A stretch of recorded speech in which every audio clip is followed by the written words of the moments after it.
संगठन खड़ा हो और ऐसे कह दे कि भाई हम जो है अभी बातें मान ली, तो आप क्यों बैठे हुए आप? तो ये तो मोदी कह रहा है कि ये बातें मान ली। मोदी के कहने से तो कानून लागू नहीं हुए। कानून लागू हुए थे संसद में पारित होने के बाद, और ये जो है इनको निरस्त भी होगा, ये निरस्तीकरण होगा तो वो भी संसद में ही होगा। ये भी जानते हैं, आप सब लोग भी जानते हैं कि निरस्तीकरण जो होगा ये संसद में होगा। नहीं, वो तो अब ये कहेंगे ना कि हमने तो कानून वापसी की घोषणा कर दी, अब किसान ही नहीं आगे आ रहे हैं, हमसे बातचीत कर नहीं रहे हैं, तो फिर हम कैसे उसको बात करें? एक घोषणा कर दी तो कर दो, इसमें बातचीत की क्या जरूरत है? हमारे तो साइन नहीं चाहिए कहीं पे, किसानों के साइन किसी भी कानून वापसी के लिए। वो तो संसद का सत्र शुरू होगा तो वो तब होगा ही होगा, जब हम उनकी बात को अभी फेस वैल्यू पे ले लेते हैं। लेकिन आपका ये जैसे प्रधानमंत्री कह रहे हैं, उन्होंने घोषणा नेशनल टीवी पे घोषणा करी है आकर, अब उसके बाद जब वो कह रहे हैं अब आपके लिए क्या बातचीत का रास्ता खुल गया है? नहीं, आप जो कह रहे हो फेस वैल्यू पे ले ली प्रधानमंत्री की, वो एक्चुअली उनकी फेस वैल्यू एक बार को मान लेते हैं, अभी फेस वैल्यू खराब है एक्चुअली, यही एक दिक्कत है। वो पहले भी बहुत सारे ऐसे कर चुके हैं कि। आइए बात करते हैं कुछ और साथियों से जो बताते हैं कि क्या इस कानून पे जो वापसी हुई है, मोदी जी का जो अनाउंसमेंट हुआ उसके बारे में उनका क्या विचार है। आप पहले शुभ नाम बताइए। मेरा नाम सुमित शिकारा। सुमित शिकारा जी कहाँ से हैं? कानूनदा गाँव है मेरा, अनुमदा गाँव। जज्जर डिस्ट्रिक्ट। आप भाई साहब? मैं गाँव रोसरखेड़ा, जिला हिसार। शुभ नाम? रामचंद्र। तो जो ये मोदी जी ने जो अभी परसों अनाउंसमेंट किया हुआ 19 तारीख को कि वो जो तीनों कानून वापसी ले रहे हैं, इस बारे में आपका क्या कहना है कि जो किसानों की जो प्रमुख मांग थी कानून वापसी की, वो मांग उन्होंने मान ली है, तो अब उसके बारे में अब आगे क्या रणनीति रहेगी किसानों की कि क्या वो चाहते हैं? और प्रमुख मांग तो ये तब बनी जब इन्होंने ये कानून थोपे किसानों के ऊपर। ये किसानों की प्रमुख मांग कभी भी नहीं थी। किसानों की प्रमुख मांग रही है न्यूनतम समर्थन मूल्य, और वो भी एमएसपी, और जिसके ऊपर इन्होंने वादा भी किया था कि एमएसपी पे कि भी एमएसपी हम आपको देंगे। स्वामीनाथन वो तो ये कह रहे हैं कि एमएसपी था, एमएसपी है, एमएसपी रहेगा, तो फिर इन्होंने घोषणा पत्र में क्यों दिया? जब पहले से ही था तो इन्हें जरूरत क्या पड़ेगी घोषणा पत्र में कहें कि हम एमएसपी देंगे स्वामीनाथन आयोग के हिसाब से?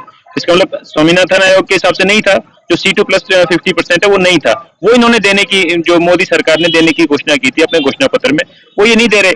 पहले था तो फिर आपने क्यों दिलासा दिया? पहली बात। दूसरा, ये कानून तो हमारे ऊपर थोप दिए। अब जैसे आपसे जो है आपके औजार छीन लें और उसके बाद आपको दे दें तो आपको खुशी महसूस होगी?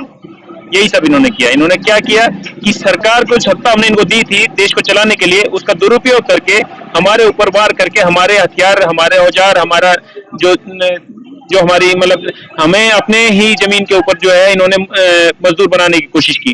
तो वो जो किया इन्होंने, वो छीन के और वापस दे रहे हैं, तो उसमें खुशी का एहसास तो होता है, लेकिन ये सरकार का काम नहीं है। सरकार ने जो किया वो सरकार का काम नहीं, किसी देश की सरकार को ऐसा काम नहीं करना चाहिए। तो वो तो कह रहे हैं कि अब कानून तो सही थे लेकिन हम कुछ किसानों को नहीं समझा पाए, तो जिसके लिए उन्होंने माफी भी मांगी। अब आप इसको कैसे देखते हैं? हम तो कहते हैं जी वो 56 इंच की जो छाती थी, वो क्या छाती थी कि ज्यादातर लोगों ने तो माना कि सही है उनके हिसाब से, कि ज्यादातर किसानों ने, ज्यादातर किसान संगठनों ने माना कि किसान कानून सही है, और कुछों ने नहीं माना। तो कुछों के दबाव में आके और उन्होंने कानून वापसी ले ली, तो इसका मतलब तो उनकी छाती जो है 56 इंच की नहीं है, वो अब मानने लगे कि भाई बेड़ी हो गई है। कुछ लोग कोई भी आके कुछ भी बोल देगा तो मान लेंगे, ऐसा नहीं है। वास्तविकता ये है कि वो जो किसान बैठे हैं लगातार यहाँ पे, उन्होंने कुछ जाली संगठन खड़े करके, जो भाजपा आरएसएस के लोग हैं उनको खड़े करके, और उन्होंने हमारे साथ एकदमबाजी की।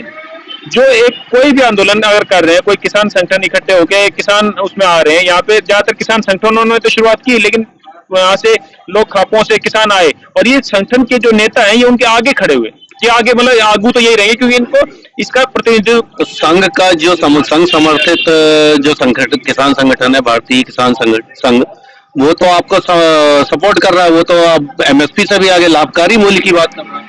नहीं, वो तो मोदी भी तो बहुत सारी बातें बोल रहे थे उनका। देखिए, हम ये मानते हैं, मतलब मैं ये पर्सनली मानता हूँ कि ऐसे जो भाजपा समर्थित संगठन है, जो आरएसएस वगैरह है, वो हमें साथ देके कभी भी पीछे खींच सकते हैं। मतलब आपका उसका भरोसा नहीं, उनका क्या भरोसा? जो हमारे जो ऐसे बहुत सारे संगठन आए थे पहले भी, जो हमारे साथ खड़े हुए, हमारे आंदोलनों में शामिल हुए, और बाद में हट गए कि नहीं तो अभी ठीक है। अभी ऐसे भी अभी कोई संगठन खड़ा हो और ऐसे कह दे कि भाई हम जो है अभी बातें मान ली, तो आप क्यों बैठे हुए आप? तो ये तो मोदी कह रहा है कि बातें मान ली। मोदी के कहने से तो कानून लागू नहीं हुए। कानून लागू हुए थे संसद में पारित होने के बाद, और ये जो है इनको निरस्त भी होगा, ये निरस्तीकरण होगा तो वो भी संसद में ही होगा। ये भी जानते हैं, आप सब लोग भी जानते हैं कि निरस्तीकरण जो होगा ये संसद में होगा। नहीं, वो तो अब ये कहेंगे ना कि हमने तो कानून वापसी की घोषणा कर दी, अब किसान ही नहीं आगे आ रहे हैं, हमसे बातचीत कर नहीं रहे हैं, तो फिर हम कैसे उसको बात करें? नहीं, घोषणा कर दी तो कर दो, इसमें बातचीत की क्या जरूरत है? हमारे तो साइन नहीं चाहिए कहीं पे, किसानों के साइन किसी भी कानून वापसी के लिए। वो तो संसद का सत्र शुरू होगा तो वो तब होगा ही होगा, वो हम उनकी बात को अभी फेस वैल्यू पे ले लेते हैं। लेकिन आपका ये जैसे प्रधानमंत्री कह रहे हैं, उन्होंने घोषणा नेशनल टीवी पे घोषणा करी आकर, अब उसके बाद जब वो कह रहे हैं अब आपके लिए क्या बातचीत का रास्ता खुल गया है? नहीं, आप जो कह रहे हैं फेस वैल्यू पे ले ली प्रधानमंत्री की, वो एक्चुअली उनकी फेस वैल्यू एक बार को मान लेते हैं, अभी फेस वैल्यू खराब है एक्चुअली, यही एक दिक्कत है। वो पहले भी बहुत सारे ऐसे कर चुके हैं कि जो है घोषणा कर देते, कहते हैं कि आप कहें हमें कोई ऐतराज नहीं होती। नहीं, आपको ऐतराज नहीं है, लेकिन हम जनता जानती है इस बात को, मैं कोई नई बात नहीं बता रहा हूँ। पहले ये एक जाट आरक्षण का आंदोलन हुआ था, लोगों को डिमांड सारी मांगे मान ली थी, उसके बाद लोग चले गए कि मांगे मान ली, सब चीजें हुई, उसके बाद कुछ भी नहीं मिला सिवाय केसेस के। आज भी केस लड़ रहे हैं लोग, तो अगर उठ के चले जाएंगे तो क्या रह जाएगा? जो जिन पे केस डले हुए सारे किसान, वो केस लड़ते रहेंगे, मिलेगा कुछ नहीं।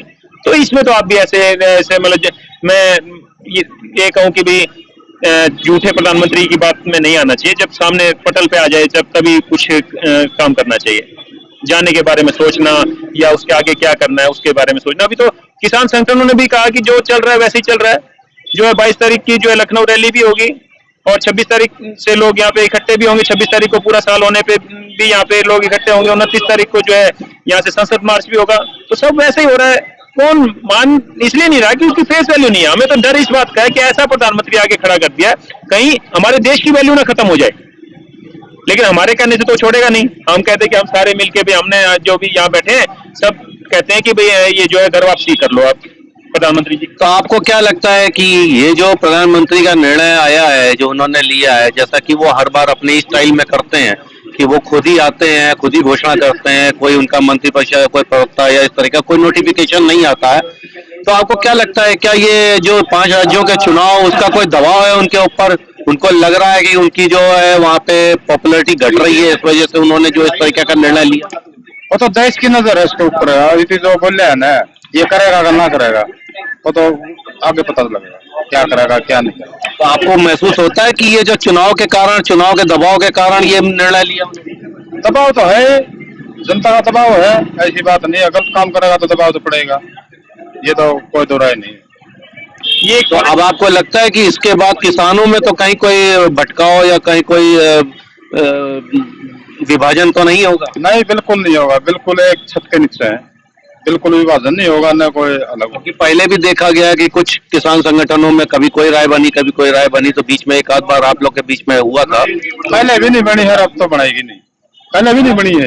अंदर कोई कभी बात होती है, मतलब कोई किसी की, सभी के मत अलग होते हैं, लेकिन जब वो मीटिंग होती है उसके बाद जो निकल के आता है वो सभी हमेशा ही पॉजिटिव रहा है, हमेशा ही ऐसा रहा है। जो कभी सकारात्मक जो हमारा जो है निर्णय जो रहे हैं, जो भी बातें आई है हमेशा संयुक्त किसान मोर्चा की, वो हमेशा ठीक ही आई है। आपसी मतभेद तो हो सकते हैं, और वो मतभेद के लिए ही मीटिंग होती है कि भाई कहीं ऐसा ना हो, कहीं ऐसा ना हो, कहीं तो ये चीज तो अच्छी बात है ना। ये ना हो कि कहीं गलत हो रहा है और हम टोके भी नहीं, तो ये ऐसे मतभेद ना होना तो गलत है। मतभेद होना कहीं पे लगे कि गलत हो रहा है, उसको स्पष्टीकरण लिया जाए, ये तो अच्छी बात है लोकतंत्र में। शुभ नाम?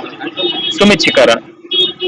तो ये है हमारे किसान साथी सुमित छिकारा जी, जिन्होंने बहुत ही साफ गोई से अपनी बात रखी, बताया किसानों ने जो इतना लंबा संघर्ष झेला है, लगभग 1 साल से जो बैठे हैं, सर्दी गर्मी धूप बरसात सारे मौसम की मार झेली है।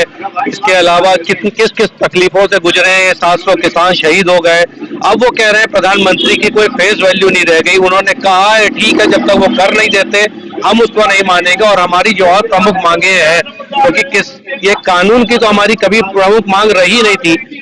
ये जब किसानों के ऊपर ये कानून थोपे गए तब इसको उन्होंने एक तरीके से अपने ऊपर चैलेंज लिया, और उस चैलेंज को इन्होंने जो है एक्सेप्ट करते हुए उसके खिलाफ आंदोलन किया, उन कानूनों के खिलाफ। अब जबकि वो वापसी हो गया, लेकिन जो प्रमुख मांग थी अभी जब तक वो नहीं मान ली जाती है तब तक वो यहाँ से नहीं हटेंगे। सारे कार्यक्रम अपने करेंगे, और अपनी मांग जो है जब तक वो वापसी नहीं होती तब तक वो घर वापसी नहीं करेंगे। इस मामले में सारे संगठन जो है वो एकजुट हैं। अब उनमें कोई भटकाव नहीं है, कहीं किसी बात पे कोई दो राय नहीं है। तो ये कहना है किसान साथी सुमित चिकारा जी का। तो अब देखना है आगे किस तरीके से ये आंदोलन किस तरीके का रूप लेता है, क्या मोड़ लेता है। आइए हम सब इसको देखते हैं, हम क्लोजली इसके ऊपर नजर बनाए रहेंगे और हम आप तक अपने इनके साथियों की पल पल की खबर आप तक पहुंचाते रहेंगे। धन्यवाद। जितेंद्र सिंह, कैमरामैन जितेंद्र सिंह के साथ अभिषेक अग्रवाल, वी टुडे।